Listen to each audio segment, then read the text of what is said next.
these tar snakes, that's a good awareness. I actually felt my back tire slip a little bit. So there's these tar snakes on the ground, and when it gets excessively hot, which today isn't terribly hot, but I guess hot enough, it heats them up, and then they actually want to slide a little bit underneath your tires, so it reduces your traction a little bit. If you're going through a turn leaned over pretty good, you can actually slip a little bit on those.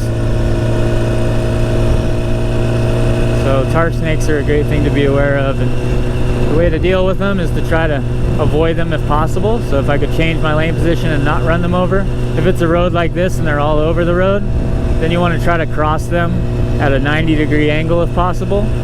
So you don't want to be kind of riding like along the tar snake, but cross over it.